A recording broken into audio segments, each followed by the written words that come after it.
Hi there, sixth grade Bible. Happy Friday. We have made it, and I hope that you guys have had a good week. I hope your families are doing well. And today we are going to move on to this next book of the Bible, which is called Colossians. We've done Galatians, Ephesians, Philippians, and now that we're at Colossians.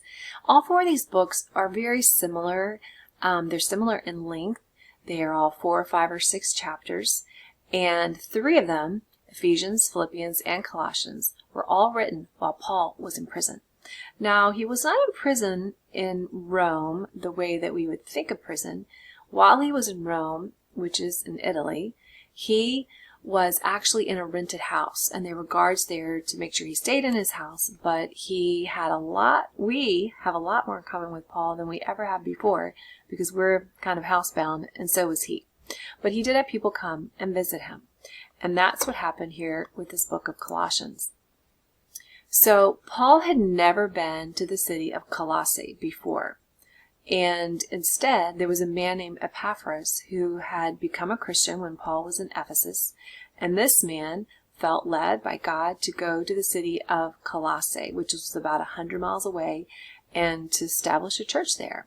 And God blessed his efforts, and people there became Christians. It was actually a Gentile city, not a Jewish city, and they became Christians, but they had some confusion. So Epaphras decided to get Paul to write a letter to them to help to clear up some confusion that they had. And so that's what Paul did. So a verse here at the beginning of Colossians that really expresses what the main focus of the letter is all about is, he says, in this letter, Paul tells the people that Jesus is the Lord over everything, and that he's the Lord of creation, he's the head of the church. And here is what he says in Colossians 1:13 through 17. Jesus is the image of the invisible God.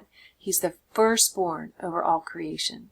For by him all things were created, things in heaven and on earth, visible and invisible, whether thrones or powers or rulers or authorities. All things were created by him and for him. He is before all things, and in him all things hold together. This earth that we're on, that's held in space, it is held together by this power of Christ. And so that is the main theme of the book of Colossians. But then there are some verses where he really is encouraging them to live this holy life that they've been called to by Christ. And he says, since you've been raised with Christ into this new life, set your hearts on things above. Set your minds on things above, not on earthly things.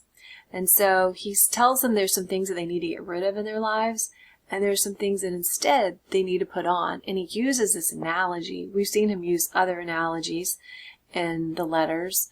Remember about tents and jars of clay, right? Well, here's another analogy. He says it's kind of like clothing, where you're taking off this old dirty stuff, but you're putting on these new clothes. And so I'm going to read these verses to you right here.